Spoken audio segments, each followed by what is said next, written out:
So as far as college applications, I would say the best thing would be just to be prepared, to be organized as far as what students can complete in advance. If a student has a resume, that helps. It's something they can complete before they start an app, which makes the app process much easier because they transfer a lot of that information into their application.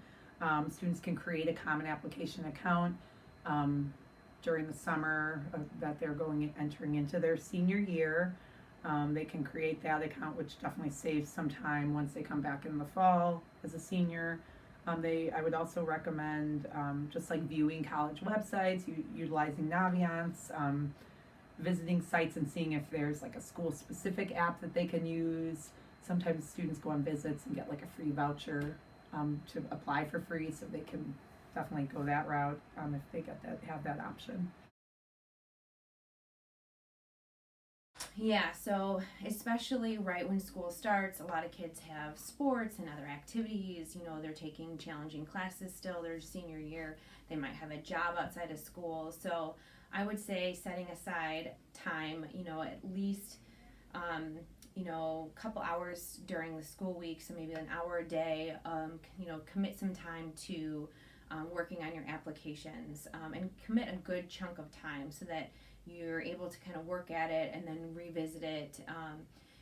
Whatever works for you for creating a system for figuring out what each college needs. So, some sort of college application checklist, whether it's like creating an Excel spreadsheet, but kind of figuring out what everything needs. Something else that's really important is making sure you're staying on top of deadlines because there is no flexibility in that. So, making sure you're meeting those deadlines and kind of pacing things out. So, creating a calendar and taking some time away from social media and maybe getting on those college websites and working on those applications on the weekends, maybe like a couple hours every Sunday, and then allowing time to meet with people like your teachers or your parents to proofread your essays and kind of look things over as well. Waiting to the last second, procrastinating, and not. Um, we work with all our students through English classes and individually during junior year to start researching colleges. And I think that would be the key component is researching early. And even sophomore year, you can come in and talk to college reps when they're here and sign up on Naviance to talk to college reps. But we work with all our juniors on Naviance to research colleges junior year. So I would say taking that seriously, going on some trips, whether it be with friends or family, road trips or somewhere nearby, whatever it might be, going on trips to colleges and just seeing, do you like big schools, small schools, private schools, schools in the city, schools in the country, figuring out what's best for you. And so once you know your fit, your college fit, your academic fit, your financial fit, it's gonna be a lot easier when you come to those applications. I don't think there's a set number. So I would say, as you're looking at what you're thinking about, as long as you have, maybe some reach schools, some what we call probable schools, and some safety schools, whatever that number looks like for you is okay. I always say that the most negative part to applying to a lot of schools is the time you have to spend and the money you have to spend for it. So if you're okay with those two things, that's really up to you. You don't have to apply to a lot of schools, though, if you're doing your homework ahead of time and getting an idea what the numbers look like and if they match your profile.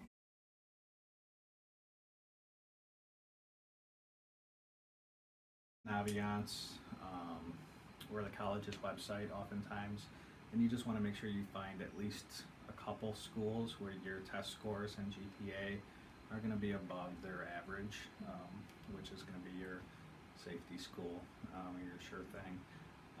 Outside of that, you just want to find schools that you think you want to go to and apply to them.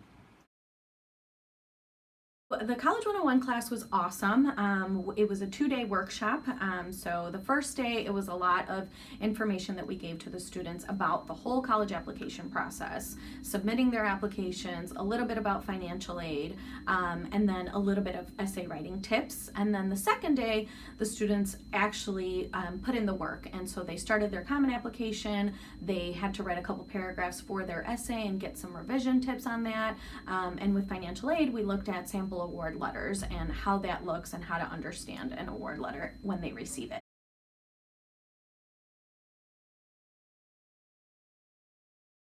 I think the number one most important thing, right, is that this is your one opportunity in the college application to establish who you are, right? Your authenticity as a person, kind of how you are not just a string of numbers. So a lot of times, high school students all have very similar formative experiences, right? A missions trip, a grade that didn't go your way, some adversity in sports. And it's okay to use those examples when you're writing your essay, but you still have to, like, the challenge then is to say, okay, how do I make sure that it's me and not just anybody who struggled in a class or anybody who had some adversity in sports? And so the significance portion is really important. How did it affect how you see the world, how you've decided to kind of conduct yourself in the world? That's the most important thing, the significance piece. I like to think of the prompt as something that you want to make sure that when you arrive at your meaningful conclusion, when you arrive at the significance of the experience that you're describing, in that significance, in that conclusion, you're addressing directly whatever it says in that prompt. Number one thing I tell people is during the writing process, if the maximum number of words is like, say, 600, write 1,200 words, right? You have to write way more than the limit because it takes some time in drafting to get to the good stuff, right? A famous poet named William Stafford called it waiting to commence to begin, right? Like we have to write and then we write and this is what I think we're going to talk about and then this is what I really think I'm going to say, but here is when I really get to what I really think. So if you write 1,200 words, you can cut at least 600 of them eventually. And usually it's the first couple of paragraphs that you write end up not being what you end up having to say. It's what you had to write to get what you had to say. So the drafting process, it's really important to write way over the limit. If you only write 600 words, chances are really good at least half of that's not worth putting in your essay, and you're putting yourself at a disadvantage. If they're writing too little, then they have to kind of think about putting the audience in the moment they're describing. So many of the Common App prompts, so many of the prompts out there are talking about like one moment in your life, one experience in your life that had some sort of impact, challenged your assumptions, changed how you saw the world, fought through adversity, whatever. It's about a moment, right?